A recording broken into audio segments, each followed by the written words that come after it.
नमस्कार। स्वदेशी आत्मनिर्भर भारत कार्यक्रम में आप सभी का स्वागत है, अभिनंदन है। स्वदेशी आत्मनिर्भर भारत के 121वें व्याख्यान में आज हमें जिन महानुभाव का पाथेय मिलने वाला है, आप हैं आदरणीय हुकुमचंद सामला जी। आप अंतर्राष्ट्रीय विश्व हिंदू परिषद के अंतर्राष्ट्रीय उपाध्यक्ष है, सदस्य है राष्ट्रीय कामधेनु आयोग और भारत भारत सरकार नई दिल्ली में। तो बहुत बहुत स्वागत, अभिनंदन है आज पूरी टीम की ओर से। आज का विषय बहुत ही सुंदर है, गाय ही क्यों, ऐसा करके विषय है।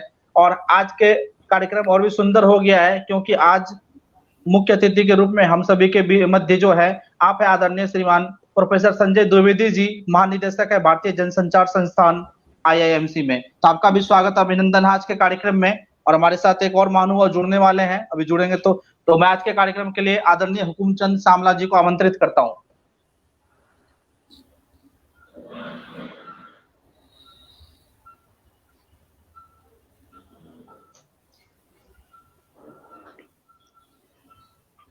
जी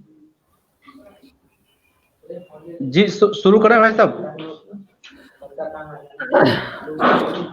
ये डिस्टर्बेंस कैसे आ रहा है भाई? ये बार बार आवाज कैसे आ रही है? डिस्टर्बेंस कैसे आ रहा है?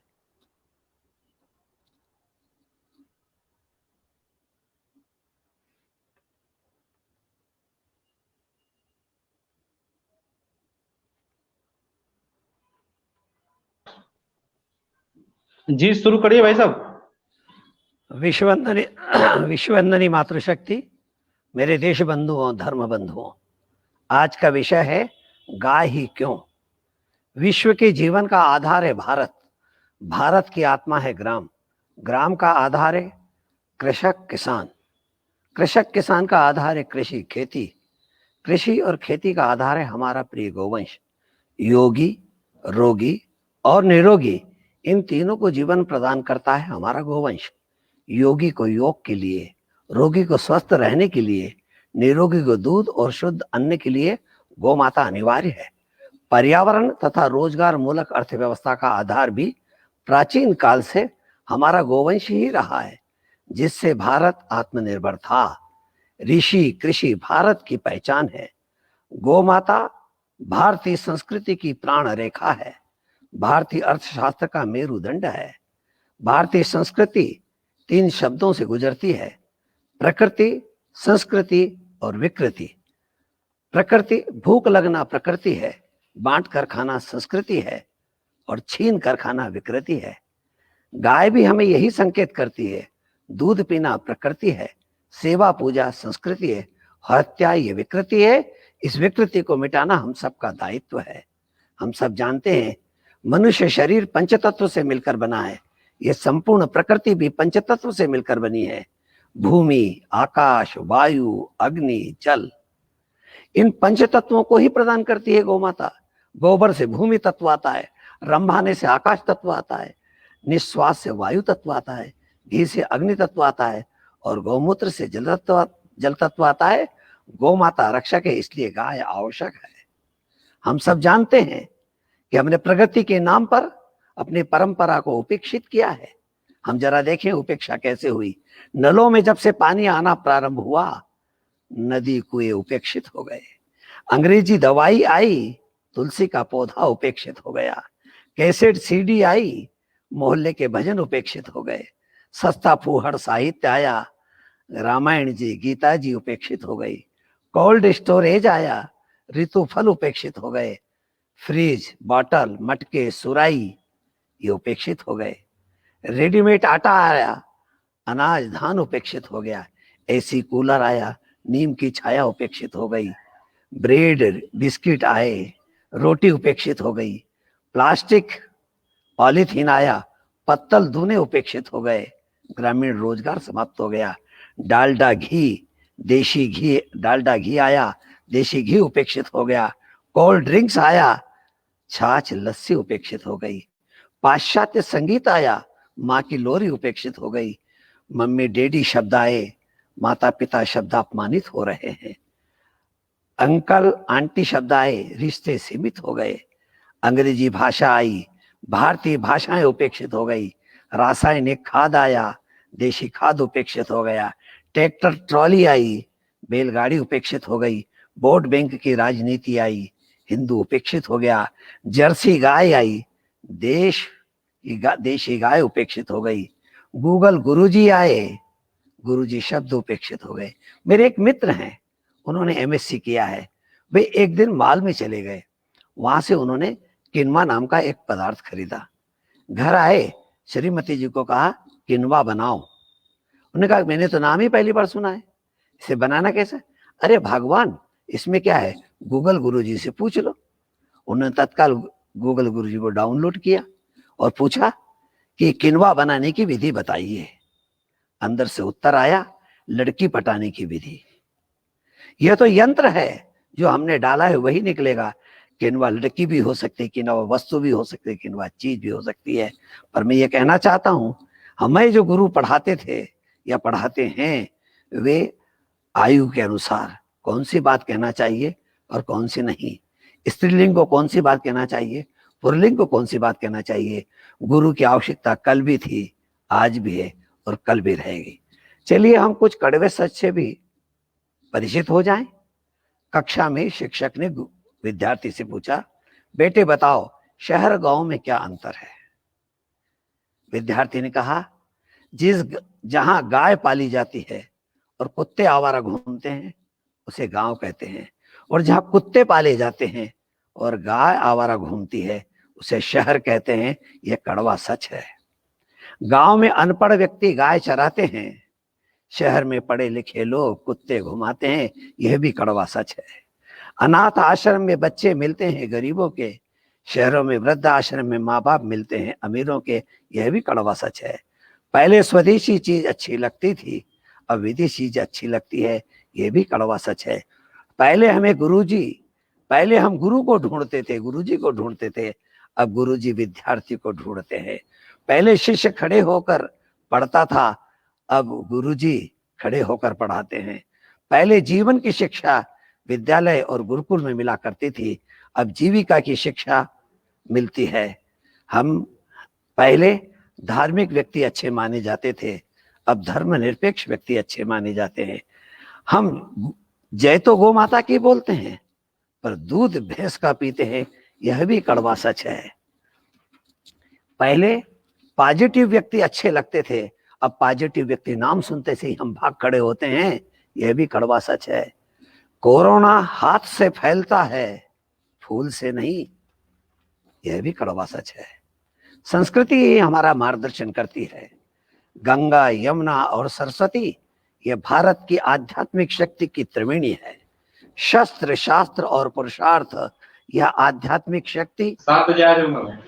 आध्यात्मिक शक्ति की त्रिवेणी है। शस्त्र, शास्त्र और पुरुषार्थ यह हमारी धार्मिक शक्ति का संगम है। जय जवान, जय किसान और जय विज्ञान हमारी भौतिक शक्ति है, यह हमारा मंगल है। सरिताओं की जलधारा, गौ माता की दुग्ध धारा और श्रमिकों की श्वेत धारा राष्ट्र की शक्ति है। ये सब आत्मनिर्भर बनाने में सक्षम है।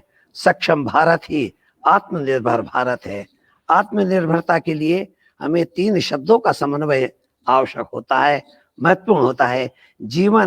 हम जीवन के 3 रूपों को देखते हैं, उत्पत्ति, गति और समाप्ति, सृष्टि, स्थिति और संहार, जन्म, पालन और मरण, सत्यम, शिवम और सुंदरम। प्रकृति की पहचान है सत, रज और तम। योग में रेचक, पूरक और कुंभक, सृजक, पालक और संहारक अर्थात ब्रह्मा, विष्णु और महेश।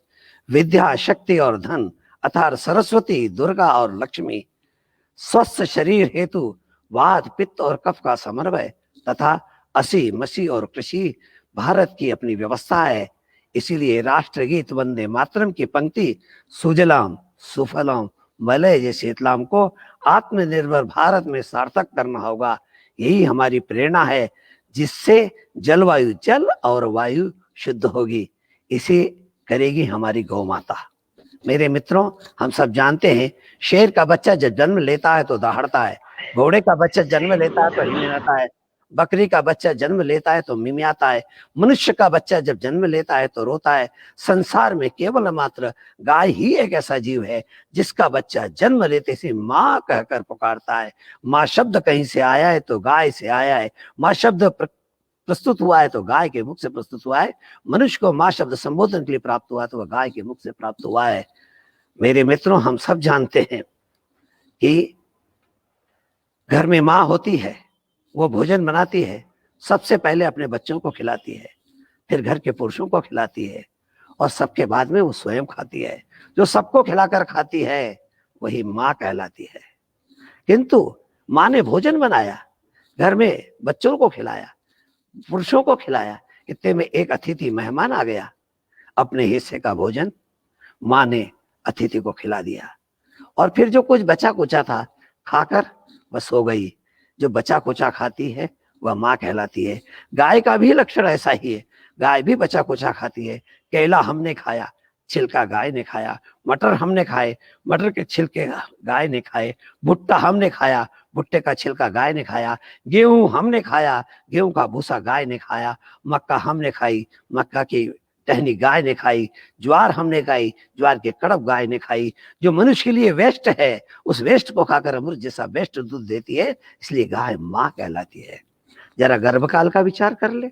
घोड़े का गर्भकाल, घोड़े का बच्चा अपनी माँ के गर्भ में 11 माह रहता है, भैंस का बच्चा अपनी माँ के गर्भ में 10 माह रहता है, बकरी का बच्चा अपनी माँ के गर्भ में 3.5 माह रहता है, कुत्ते का बच्चा अपनी माँ के गर्भ में 3 माह रहता है, पर मनुष्य का बच्चा और गाय का बच्चा अपनी माँ के गर्भ में 9 माह रहता है, इसलिए गाय माँ कहलाती है। हम सब लोगों ने एक पद सुना होगा, सदा भवानी दाहिने सन्मुख रहे गणेश, तीन देव रक्षा करे ब्रह्मा विष्णु महेश। ब्रह्मा जी जन्म देने वाले हैं, विष्णु जी पालन करने वाले हैं, महेश अर्थात शिव हमारा उद्धार करने वाले हैं। ब्रह्मा जी का कार्य विष्णु जी नहीं कर सकते, विष्णु जी का कार्य महेश शिव शंकर नहीं कर सकते, शिव जी का कार्य ब्रह्मा जी नहीं कर सकते। सबको अपना अपना कार्य करना पड़ता है, किंतु माँ ये तीनों कार्य करती है। ब्रह्म जन्म देती इसलिए वह ब्रह्मा है, लालन पालन करती इसलिए वो विष्णु है, और संस्कार देकर हमारा उद्धार करती है इसलिए वह महेश है। जहां ब्रह्मा विष्णु महेश तीनों का समुच्चय होता है वह माँ कहलाती है। गाय भी ब्रह्मा विष्णु महेश तीनों का सम्मिलित रूप है, क्योंकि वह गाय हमारी माँ है। हम सब जानते हैं गाय को स्वच्छता पसंद है, गाय कभी भी गंदगी में नहीं बैठती। भैंस को गंदगी पसंद है इसलिए वो भैंस गंदगी में बैठती है। गाय वह उसे स्वच्छ बनाती है, स्वच्छता का शुभ संदेश देने वाली हमारी गाय है। गाय का गोबर मल नहीं है, मल शोधक है, स्वच्छता प्रदान करने वाला है। हम सब जानते हैं अंग्रेजों ने हमें पढ़ाया कि मनुष्य का जन्म जब भारत की धरती पर हुआ तो उसने सबसे पहले मांस खाया अपना पेट भरने के लिए, परंतु जब गाय का अवतरण हुआ तो गाय का दूध मनुष्य को मिलने लगा, उसका बछड़ा हुआ, उससे खेती हुई, हमें फल सब्जियां उससे के माध्यम से प्राप्त हुई, अन्न उससे प्राप्त हुआ। गाय इस धरती पर अहिंसा का अवतार है, वह शाकाहार क्रांति की जनक है और वह समरसता की देवी है। मेरे मित्रों, गाय हिंदू को भी दूध देती है, गाय मुसलमान को भी दूध देती है, गाय ईसाई को भी दूध देती है। गाय खेती के लिए बछड़ा इन तीनों को प्रदान करती है। माँ कभी भी अपनी संतान में भेद नहीं करती, इसलिए गाय समरसता की देवी है। मेरे मित्रों, आओ लाइव स्टॉक सेंसस क्या बोलता है इस पे भी हम दृष्टि डालें। वर्ष 2012 के अनुसार भारत में कृषि उपयोग में होने वाले पशुधन की संख्या 51 करोड़ है, जिसमें लगभग 11 करोड़ की संख्या गायों की है। भारत दुग्ध उत्पादन करने वाला विश्व का नंबर 1 देश है। इसमें हर दिन 18 करोड़ टन दूध उत्पादन होता है। विश्व में उत्पादित दूध का 20% है। मेरे मित्रों, एक अनुमान के अनुसार भारत में दुग्ध उद्योग 6 लाख करोड़ से अधिक का है। जीडीपी में इसका योगदान 4% से अधिक है। रोजगार के क्षेत्र में अपार संभावनाएं हैं। आज भी भारत में 25 करोड़ लोगों की आय का माध्यम दूध और डेयरी उद्योग है। आने वाले 10 वर्षों में प्रतिवर्ष 2 करोड़ से ज्यादा युवाओं को रोजगार मिलेगा। दूध ही नहीं, गोबर और गौमूत्र भी आर्थिक उन्नति के द्वार खोल सकेंगे। गायों से प्रति 10 वर्ष 10 करोड़ टन गोबर मिलता है। इसका उपयोग आदि हम ईंधन के रूप में करते हैं। इसका मूल्य 5,000 करोड़ माना गया है। गोबर दूध के रूप में 5 करोड़ टन लकड़ी की बचत होगी, पर्यावरण का रक्षण होगा वन रक्षण का कार्य भी इसके माध्यम से हो सकेगा। जैविक जैविक खाद में भी भूमि की उर्वरा शक्ति 50% बढ़ जाती है, जिससे बिना रसायन वाला स्वस्थ अनाज मिलता है। इस प्रकार गोवंश हमें स्वस्थ एवं आरोग्यमय रखने के का कार्य भी करता है। केंद्र सरकार ने पशुधन को बढ़ावा देने के लिए राष्ट्रीय कामधेनु आयोग की स्थापना की है, जिसके परिणाम स्वरूप आयोग बनने के बाद दुग्ध उत्पादन में लगभग 7% की बढ़ोतरी हुई है। पशुपालकों की आय में लगभग 13% की वृद्धि हुई है। गोवंश आधारित कृषि ही उत्कृष्ट परिणाम देगी। बेरोजगारी की समस्या का हल भी गोपालन तथा जैविक कृषि से निकलेगा। भूमि की उर्वरा शक्ति की सुरक्षा भी की जा सकेगी। ये सारे तथ्य जी न्यूज DNA से हमने उद्धृत किए हैं। गोमाता और हम, इसका भी हम चिंतन कर लें। हम सब जानते हैं मनुष्य ऑक्सीजन नाक और मुंह से 40% लेता है, 60% ऑक्सीजन वह अपने रोम छिद्रों से लेता है। जब हम गाय के संदर्भ में विचार करते हैं तो गाय के 1 स्क्वायर सेंटीमीटर में 1600 रोमकूप होते हैं और जर्सी गाय के 1 स्क्वायर सेंटीमीटर में 600 रोमकूप होते हैं। 52 टेम्परेचर में भी, 52 टेम्परेचर में भी भारतीय गाय हाँफती नहीं है, थकती नहीं है, घबराती नहीं है। उसकी सहन शक्ति इतनी अधिक होती है कि वो 52 टेम्परेचर की गर्मी भी बर्दाश्त कर लेती है। जर्सी गाय जिसके 600 रोमकूप 1 स्क्वायर सेंटीमीटर में होते हैं, वह 22 टेम्परेचर को भी सहन नहीं कर पाती है और उसका परिणाम है उसके पास धैर्य नहीं होता, वह जल्दी घबरा जाती है। इसे जर्सी गाय का दूध पीने से उस व्यक्ति के जीवन में भी धैर्य नहीं होता है, उसके पास संघर्ष करने का साहस भी नहीं होता है, वो परिस्थिति से लड़ने का सामर्थ्य भी नहीं रखता है। हम सब जानते हैं कि देश में जितनी आत्महत्याएं हो रही हैं उसमें से एक कारण ये जर्सी गाय का दूध भी है, क्योंकि उसमें सहने की क्षमता नहीं होती। बच्चा फेल हुआ, उसने आत्महत्या कर ली, पिता ने डांटा, आत्महत्या कर ली, प्यार में असफल हुआ, आत्महत्या कर ली, वह यदि कोई लक्ष्य प्राप्त नहीं कर सका तो आत्महत्या कर ली। मनुष्य जीवन इतना महत्वपूर्ण है, इतना मूल्यवान है, वह केवल जरा से तनाव में भी सह नहीं पाता और वह आत्महत्या कर लेता है। मेरे मित्रों, हम सब जानते हैं कि DNA एक शब्द है। नासा के वैज्ञानिकों ने गाय का DNA किया और फिर मनुष्य का DNA किया। हम सबको सुनकर बहुत आनंद हुआ कि गाय के DNA और मनुष्य के DNA में 80 गुण समान हैं। हम प्राकृतिक रूप से भी हम गाय की ओर आकृष्ट होते हैं। मैं आपसे पूछना चाहता हूं, गाय भी खड़ी है, सुअर भी खड़ा है और भैंस भी खड़ी है, आप सबके पास सबसे पहले किसके पास जाना चाहेंगे, किसे प्यार करना चाहेंगे? प्रकृति हमें गाय की ओर आकृष्ट करती है क्योंकि उसका हमारा DNA का संबंध है। और भी कुछ समानताएं हमारे आंखों के सामने अगर हम देखते हैं, आंख, मनुष्य की आंख किसे कहा गया है? जिसकी आंख में दया है, ममता है, स्नेह है, आत्मीयता है, उदारता है, वात्सल्य का अभाव है, वही मनुष्य कहलाने का अधिकारी है। गाय की आंख भी इसी प्रकार की होती है। जितना नेत्र गोलक सफेद और काला मनुष्य का होता है, उसी प्रकार शरीर के आकार के अनुसार गाय का भी होता है। किंतु मित्रों, सुनकर आपको भी आनंद होगा, जब मनुष्य की आंख में कैटरेक्ट मोतियाबिंद आता है तो उसका ऑपरेशन करवाना पड़ता है। गाय की आंख में भी कैटरेक्ट मोतियाबिंद आता है, उसका भी ऑपरेशन करवाना पड़ता है। जो वर्तमान प्रधानमंत्री नरेंद्र मोदी जी जब गुजरात के प्रधानमंत्री थे, मुख्यमंत्री थे, तब उन्होंने 200 गायों की आंखों का ऑपरेशन करवाया था। उन्होंने गाय को दृष्टि दी थी। उस गौ माता की कृपा से आज नरेंद्र मोदी को विश्व को देखने की दृष्टि प्राप्त हुई है। ये गौ माता की कृपा है मेरे मित्रों। तापमान के बारे में भी अगर हम विचार करें तो पक्षी के शरीर का तापमान 105 होता है, बकरी के शरीर का तापमान 103.4 होता है, घोड़े का तापमान 100.4 होता है, भैंस का तापमान 101 होता है, हाथी का शरीर का तापमान 97.7 होता है, भेड़ का तापमान 102.5 होता है, ऊंट का तापमान सवेरे 93 होता है, संध्या के समय 104 होता है, और मनुष्य के शरीर का तापमान जिसे फ़ारेनहाइट कहते हैं 98.6 होता है, और गाय का तापमान 99 होता है। दोनों के शरीर का तापमान भी समान होता है। मनुष्य के हृदय में 4 वाल होते हैं, गाय के हृदय में भी 4 वाल होते हैं। मनुष्य के हृदय की धड़कन 72 होती है 1 मिनट में, गाय की धड़कन भी इतनी ही होती है। दांत का भी विचार करें, कुत्ते के दांत 40 होते हैं, शेर के दांत 20 होते हैं क्योंकि ये मांस भक्षी हैं, किंतु गाय, भैंस और मनुष्य ये शाकाहारी जीव हैं, इनको 32 ही दांत होते हैं। मेरे मित्रों, आओ हम गाय के दूध के गुणों का विचार करें। 6 प्रकार के विटामिन, 8 प्रकार के प्रोटीन्स, 21 प्रकार का अमीनो एसिड, 14 प्रकार का चर्बीयुक्त एसिड, 19 प्रकार का नाइट्रोजन होता है। गाय के दूध में सेरीब्रोसेटस नाम का तत्व होता है जो मनुष्य के शरीर में विकिरणों का प्रभाव नहीं होने देता।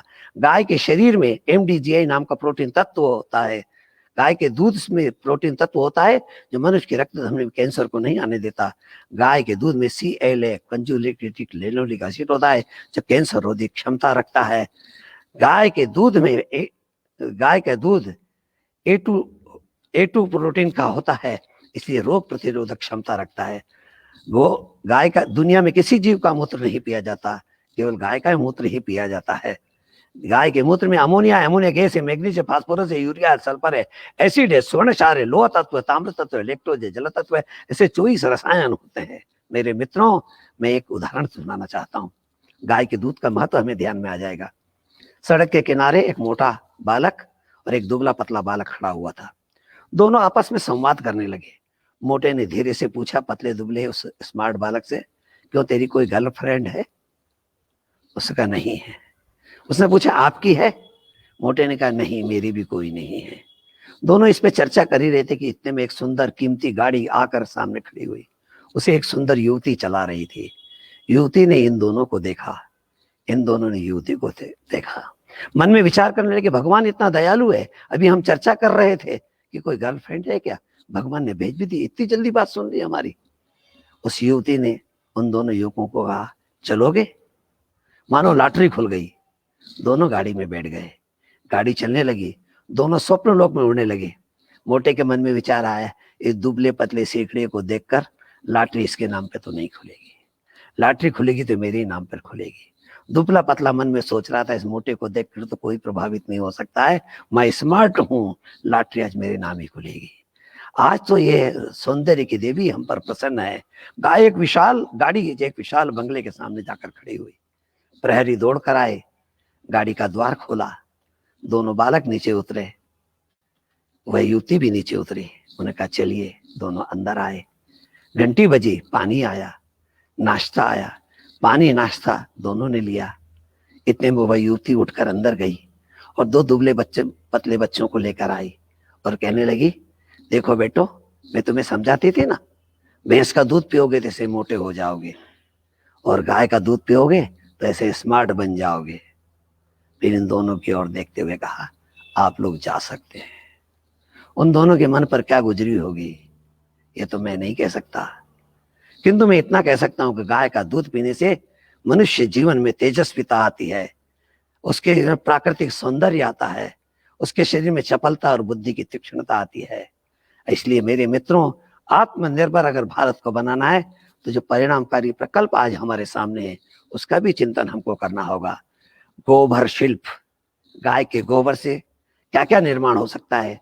अगरबत्ती बन सकती है, धूप बत्ती बन सकती है, गमले बन सकते हैं, गत्ता बन सकता है, डायरी बन सकती है, विवाह के कार्ड बन सकते हैं, टाइल्स बन सकती है, मूर्तियां बन सकती है। ऐसी सहस्त्रों चीजें इससे निर्माण की जा सकती है। दैनिक उपयोग की सामग्री भी इससे बन सकते हैं। मंजन बन सकता है, साबुन बन सकता है, फिनाइल बन सकता है, मच्छर भगाने की कॉइल बन सकती है, शैम्पू बन सकता है, जेली बन सकती है, और भी कई चीजें इससे बन सकती हैं। बैलों का उपयोग भी बाहर वहन करने में भी हो सकता है, कोल्हू चलाने में भी हो सकता है, आटे की चक्की चलाने में भी हो सकता है, बेल चलित जनरेटर भी इसके माध्यम से चलाए जा सकते हैं। गोबर से बायोगैस प्लांट चलाया जा सकता है, मीथेन गैस निर्माण की जा सकती है, विद्युत भी उत्पादन की जा सकती है, जैविक खाद आदि का निर्माण भी इसके माध्यम से हो सकता है। गोबर से यज्ञ के कंडे बनाए जा सकते हैं, वहां पर गोकाष्ठ बनाकर शमशान में शवदाह के लिए भी इस प्रकार की गोबर की लकड़ियां बनाई जा सकती हैं। गाय के पंचगव्य गोबर, गोमूत्र, दूध, दही, मक्खन, घी से निर्मित औषधियों की प्रामाणिकता सिद्ध हो चुकी है। कैंसर, ब्लड प्रेशर, मधुमेह, गुर्दा, आमाशय, शरीर के विभिन्न रोगों में लाभकारी है। पर अब महत्वपूर्ण कार्य हमें करना होगा, दुग्ध वृद्धि। हमें दुग्ध वृद्धि पर कार्य करना होगा, हमें नस्ल सुधार पर कार्य करना होगा, हमें उत्तम नंदी गांव गांव में पहुंचाने होंगे, हमें गोपालन करना होगा। पंचगव्य चिकित्सा और इसके वैद्य और इसके चिकित्सा केंद्र खड़े करने होंगे, जो आज काफी बड़ी मात्रा में भारत के अंदर चल रहे हैं। जैविक कृषि, कम लागत से सुरक्षित उत्पादन भी इसके माध्यम से प्राप्त हो सकेगा। इसलिए मेरे मित्रों, सभी का सहयोग, सभी की सहभागिता आवश्यक है। इसमें युवा का सहयोग चाहिए, संत का सहयोग चाहिए, वैज्ञानिकों का सहयोग चाहिए, महिलाओं का, किसानों का, व्यापारियों का, सबका सहयोग चाहिए। कभी कभी जब मैं देशी गाय की बात करता हूँ तो बच्चे मुझसे प्रश्न कर लेते हैं, या पढ़े लिखे लोग कभी कभी ये बात करने लगते हैं,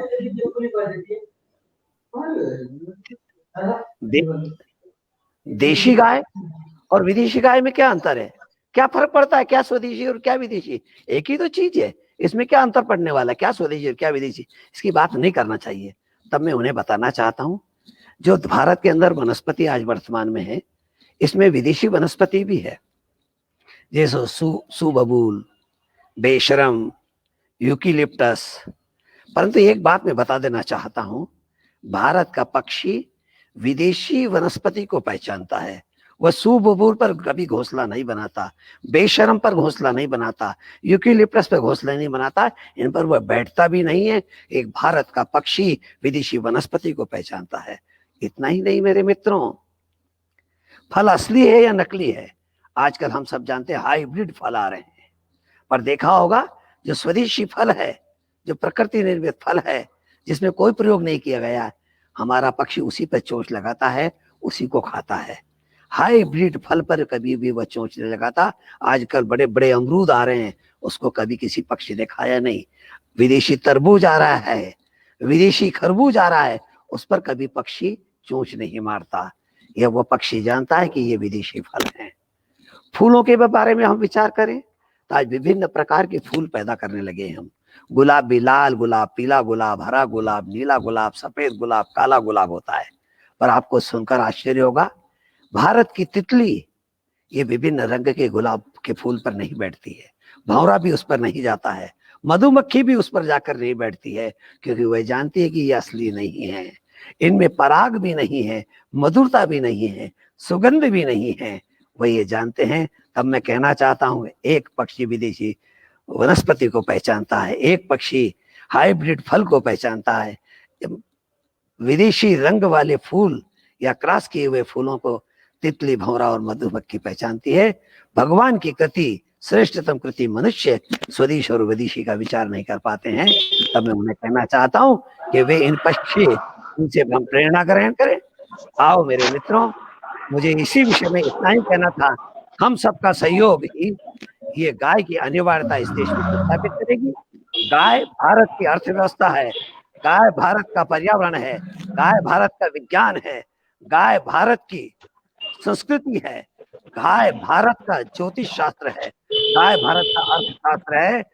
गाय बचेगी, देश बचेगा, गाय बचेगी, कृषि बचेगी, गाय बचेगी, गांव बचेगा, गाय बचेगी, भारत की अर्थव्यवस्था बचेगी। इसलिए गाय हमारे जीवन की अनिवार्यता है। जय जय गौ माता, जय भारत माता, जय श्री राम।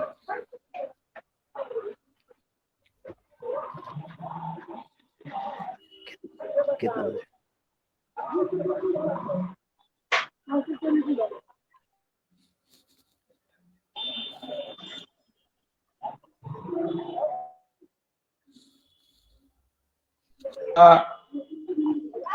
बहुत ही सुंदर व्याख्यान।